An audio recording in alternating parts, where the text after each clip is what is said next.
रात का अंधेरा उज्जैन के राजमहल पर छाया हुआ था। महाराज विक्रमादित्य अपने शयन कक्ष में खड़े होकर आकाश की तरफ देख रहे थे। चांद की रोशनी उनके चेहरे पर पड़ रही थी, लेकिन उनकी आंखों में एक अजीब बेचैनी थी। पिछले कुछ दिनों से उन्हें एक ही सपना आ रहा था, एक सुंदर रानी का चेहरा जो उन्हें दूर से पुकार रही थी। दरवाजे पर दस्तक हुई। मंत्री भट्ट जी अंदर आए और बोले कि महाराज से कुछ जरूरी बात करनी है। विक्रम ने उन्हें बैठने का इशारा किया।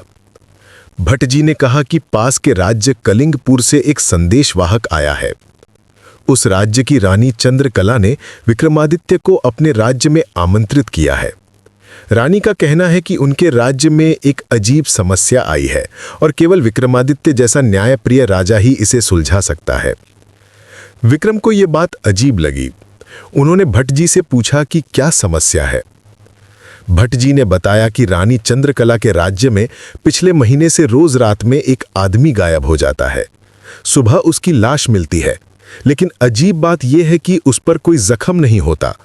ऐसा लगता है जैसे वो सो गया हो और फिर कभी ना उठा हो। विक्रमादित्य ने सोचा कि यह तो वाकई एक अजीब मामला है। उन्होंने भट्ट जी से कहा कि वे कल सुबह कलिंगपुर के लिए निकलेंगे, लेकिन साथ ही उनके मन में एक डर भी था। वही रानी चंद्रकला जो उनके सपनों में आती रहती थी। अगली सुबह विक्रमादित्य अपने कुछ सैनिकों के साथ कलिंगपुर के लिए निकले। रास्ता लंबा था और दोपहर तक वे एक जंगल के बीच पहुंच गए। यहां उन्होंने आराम करने का फैसला किया। जंगल में बैठकर खाना खाते समय अचानक विक्रम को एक आवाज सुनाई दी। कोई उनका नाम पुकार रहा था। उन्होंने इधर उधर देखा, लेकिन कोई दिखाई नहीं दिया। सैनिकों से पूछने पर पता चला कि उन्हें कोई आवाज सुनाई नहीं दी। विक्रम उठे और आवाज की दिशा में चलने लगे। कुछ दूर जाकर उन्होंने एक पुराना मंदिर देखा। मंदिर के अंदर से धुआं निकल रहा था और घंटियों की आवाज आ रही थी। विक्रम अंदर गए तो देखा कि वहां एक बूढ़ा साधु बैठा हुआ था। साधु ने विक्रम को देखते ही कहा कि वे उनका इंतजार कर रहे थे। विक्रम ने पूछा कि क्या बात है। साधु ने बताया कि वे एक योगी हैं और भविष्य देख सकते हैं। उन्होंने कहा कि विक्रम जहां जा रहे हैं वहां एक बड़ा खतरा इंतजार कर रहा है। योगी ने समझाया कि रानी चंद्रकला कोई साधारण इंसान नहीं है। वो एक डायन है जो सुंदर रूप धारण करके राजाओं को अपने जाल में फंसाती है। जो भी उसके प्रेम में पड़ता है वो उसकी जान ले लेती है। उसके राज्य में जो आदमी मर रहे हैं वे सब उसी के शिकार हैं। विक्रमादित्य को यह सुनकर झटका लगा। उन्होंने योगी से पूछा कि फिर वे क्या करें। योगी ने कहा कि अगर वे वापस जाना चाहते हैं तो जा सकते हैं, लेकिन अगर जाना ही है तो एक उपाय है। योगी ने अपनी गुदड़ी से एक छोटा सा मंत्र निकाला और विक्रम को दिया। उन्होंने बताया कि यह मंत्र उन्हें रानी के जादू से बचाएगा, लेकिन शर्त यह है कि वे अपने मन में किसी भी तरह का लालच या कामना नहीं लाएंगे। विक्रम ने मंत्र लिया और योगी से पूछा कि वे उसे कैसे हराए। योगी ने कहा कि रानी का असली रूप देखने के लिए उन्हें उससे 3 सवाल पूछने होंगे। अगर वो तीनों का सच्चा जवाब दे देगी तो वो एक साधारण इंसान बन जाएगी, लेकिन अगर झूठ बोलेगी तो उसका असली डरावना रूप सामने आ जाएगा।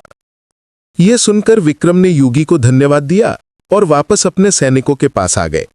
उन्होंने सैनिकों से कहा कि वे यहीं डेरा डालकर उनका इंतजार करें, वे अकेले ही कलिंगपुर जाएंगे। शाम होते होते विक्रम कलिंगपुर पहुंच गए। शहर देखने में बहुत सुंदर था, लेकिन अजीब बात यह थी कि सड़कों पर ज्यादा लोग नहीं दिख रहे थे।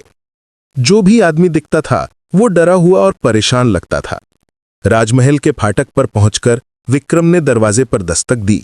द्वारपाल ने दरवाजा खोला और विक्रमादित्य को देखकर झुककर प्रणाम किया। उसने कहा कि रानी उनका इंतजार कर रही हैं। विक्रम महल के अंदर गए तो देखा कि हर जगह मोमबत्तियां जल रही हैं और एक अजीब सी मीठी खुशबू हवा में घुली हुई है। दीवारों पर सुंदर चित्र लगे हुए थे, लेकिन अंधेरे में वे कुछ डरावने लग रहे थे। दरबार में पहुंचकर विक्रम ने रानी चंद्रकला को देखा। वो वाकई बहुत खूबसूरत थी। लंबे काले बाल, बड़ी आंखें और मुस्कान जो मन को मोह लेती थी। लेकिन विक्रम ने योगी की चेतावनी याद रखी और मंत्र को कसकर पकड़े रखा। रानी ने खुशी से कहा कि उन्हें विक्रमादित्य के आने का बेसब्री से इंतजार था। उन्होंने विक्रम का स्वागत किया और कहा कि कल सुबह वे अपनी समस्या के बारे में बात करेंगी। आज रात विक्रम आराम करें। विक्रम को एक सुंदर कमरा दिया गया। कमरे में हर सुविधा थी, आरामदायक बिस्तर, मीठे फलों से भरी थाली और सुगंधित फूलों से सजावट। लेकिन विक्रम को कुछ अजीब लग रहा था। रात में सोने से पहले विक्रम ने कमरे का एक चक्कर लगाया। खिड़की से बाहर देखने पर उन्होंने महल के पीछे एक बड़ा सा बगीचा देखा। बगीचे के बीच में कुछ अजीब से ढेर लगे हुए थे, जो अंधेरे में साफ नहीं दिख रहे थे। अचानक विक्रम को एक आवाज सुनाई दी, जैसे कोई कराह रहा हो। आवाज बगीचे की तरफ से आ रही थी। विक्रम ने खिड़की से और ध्यान से देखने की कोशिश की, लेकिन कुछ साफ नहीं दिखा। विक्रम बिस्तर पर लेटे तो उनके मन में कई सवाल घूमने लगे। योगी ने जो कहा था, क्या वो सच था? रानी चंद्रकला वाकई एक डायन थी? बगीचे में जो ढेर दिखे थे वे क्या थे? और सबसे बड़ी बात, कल वे रानी से क्या 3 सवाल पूछेंगे? उत्तर मिलेगा दूसरे अध्याय में।